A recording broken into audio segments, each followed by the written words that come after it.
Selamat siang Bapak. Siang. Ya, saya Dr. Srieni, dokter yang sedang bertugas di klinik hari ini. Pada hari ini saya akan membacakan hasil foto ronsen Bapak yang sudah Bapak lakukan kemarin.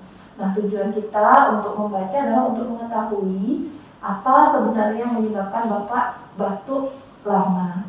Nah, nanti saya akan membacakan dan akan menjelaskan kepada Bapak. Bapak bersedia? Bersedia. Dalam membaca foto ronsen tora, ada beberapa hal yang perlu kita siapkan. Yang pertama adalah iluminator, pastikan sudah menyala.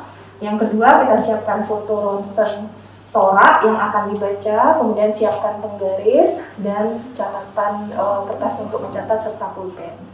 Nah, yang pertama yang wajib sekali kita lakukan adalah yang pertama, apakah foto itu sudah layak untuk dibaca atau tidak sebelum menginterpretasikan lebih jauh apa masalah dalam foto ronsen itu. Untuk yang pertama, jangan lupa identitas pasien harus jelas ya, supaya tidak tertukar dengan pasien lain. Kita pastikan bahwa apakah benar identitas ini sesuai dengan pasien kita, sudah sama namanya, kemudian umurnya, jenis kelamin, tanggal pengambilannya, serta mungkin kalau ada tambahan rekam medisnya berapa ya. Nah, kemudian yang kedua, untuk menentukan layak tidaknya, kita lihat dari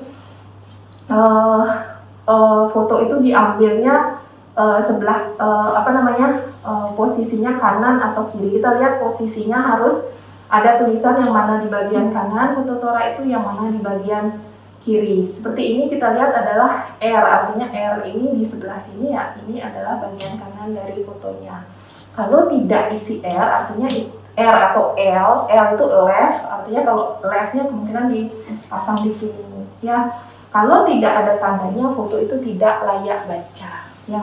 Kemudian yang berikutnya, kita lihat apakah foto itu sudah simetris atau tidak ya. Simetris ini dalam artian dia harus pada foto tora, dia harus mencakup keseluruhan tora, artinya kita bisa melihat gambaran seluruh tora dengan jelas, tidak ada terpotong ya. Kalau kita lihat foto ini sudah simetris ya adik-adik, ini foto toranya, kita bisa lihat seluruh rongga toranya tanpa ada yang terpotong.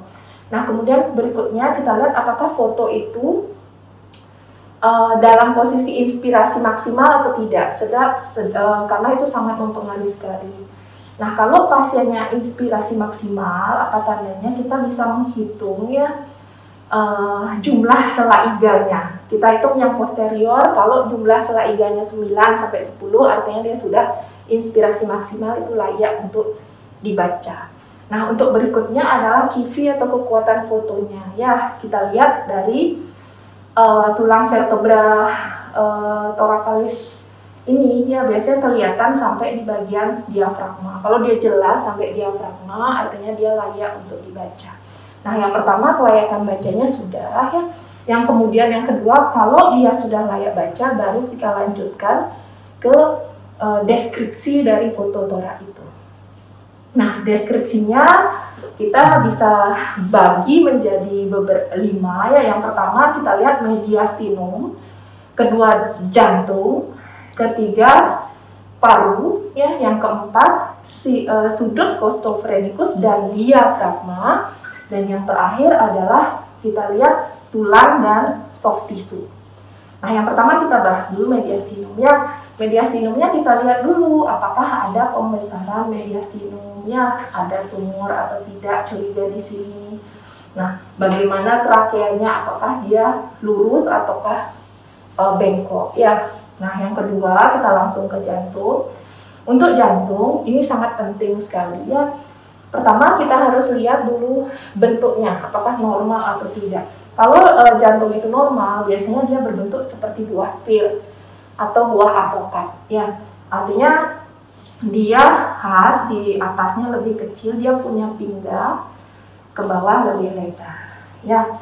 Untuk mengetahui besar, dan pada saat kita menentukan jantung ini, kita harus sekali menentukan besar jantung untuk mengetahui apakah normal atau tidak dalam ukuran besar. Nah, kita mengukur namanya CTR ya. Artinya CTR itu cardiothoracic ratio. Nah, cara mengukur kardiothoracic ratio adalah kita ukur diameter transversal bagian jantung, artinya diameter yang paling lebar ya. Kita bagi dulu menjadi dua ya. Nah, di bagian trakea. Nah, kemudian kita tarik garis mana bagian jantungnya transversal yang paling lebar ya. Nih ya. Kemudian di bagian kanan juga kita tarik bagian yang paling lebar di bagian transversal ya. Ini anggap kita A, B. Kemudian kita ini kan sudah mengukur diameter transversal jantung, kita ukur diameter transversal torak bagian dalam. Ya, bagian dalam.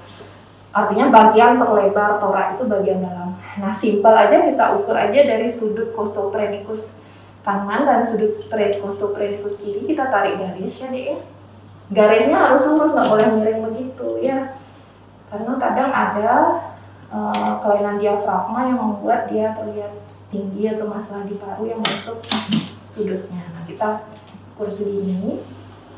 Nah, kardiothoracic ratio diukur dari, kita anggap ini C ya dek ya. Kardiothoracic ratio kita ukur dari A ditambah B, kemudian dibagi C, ya, dikalikan 100%. Normalnya kardiothoracic ratio adalah pada posisi PA, ya, posterior anterior, dia kurang atau sama dengan 50% untuk normal, sedangkan kalau dia lebih dari 50%, misalnya 51, 52, dan seterusnya, dia adalah kardiomegali. Ya, mungkin untuk jantung seperti itu. Nanti kalau ada kardiomegali kita lihat juga bagaimana bentuk. Selain CTR juga kita lihat bentuknya ya. Misalnya kalau ini kan normal. Apakah nanti bentuknya misalnya boot shape seperti sepatu ya? Ataukah bentuknya yang lain? Dan jangan lupa ya, lagi sekali saya lupa tadi menyampaikan, ini pinggangnya juga harus dilihat ya. Apakah pinggangnya normal atau tidak. Dalam foto ronsen ini adalah normal. Ya, mungkin untuk jantung sekian. Saya akan lanjutkan ke parunya sekarang ya. Kalau untuk paru ada beberapa hal yang harus kita lihat. Yang pertama hilus ya. Hilus itu adalah arteri dan vena pulmonalis ya, di ini gambarannya. Biasanya memang yang di kiri lebih banyak ya daripada yang di kanan. Ini kesannya normal.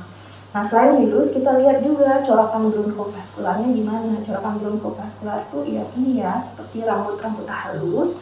Dia normalnya memang di bagian parakardial ya, kanan kiri atau bagian bawah dia lebih banyak dibandingkan bagian atas.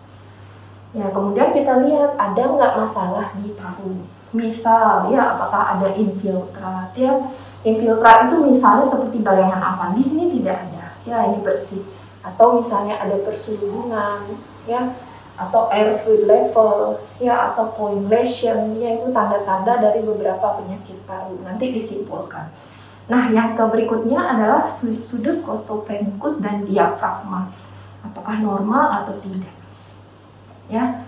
Dan kalau misalnya sudut costophrenicus dia normalnya memang tajam. Ya, tajam, dia akan berwarna hitam jelas sekali. Kalau ada masalah misalnya di bagian contoh beberapa penyakit, contoh efusi pleura atau lain sebagainya, dia akan di sini tumpul. Ya, oke. Berikutnya yang terakhir adalah tulang dan soft tissue ya. Tulang dan soft tissue kalian lihat apakah ada masalah, misalnya fraktur ya, kemudian porotik dan lain sebagainya ya. Begitupun soft tissue-nya apakah ada kelainan. Jadi nanti dalam membaca ronsen kita harus tulis ya hasil bacaannya. Yang pertama kita sebutkan torak ya, toraknya posisi apa, misalnya torak PA atau torak AP ya. Kemudian disimpulkan yang pertama core atau jantungnya ya, besar dan bentuknya normal misalnya ya, atau kalau ada kelainan kalian sebutkan. Kemudian CTR-nya berapa persen itu harus dicantumkan. Yang kedua pulmo ya, pulmonya apa yang kalian dapat ya, misalnya corakan bronkofaskularnya normal ya, tidak ada infiltrat, itu harus kalian simpulkan. Yang berikutnya adalah sinus costophrenicus dan diafragma. Artinya kalau kalian tulis di situ bisa tulis sinus costoprenicus tajam, diafragma normal, itu contoh aja ya. Kemudian tulang dan soft tissue kalian misalnya tulis tidak ada kelainan. Jadi kalian simpulkan, kesimpulannya adalah seperti tadi poin yang saya utarakan, tidak ada masalah, tidak ada kelainan, artinya torak kesan normal seperti itu ya. Kira-kira seperti itu adik-adik, jelas ya.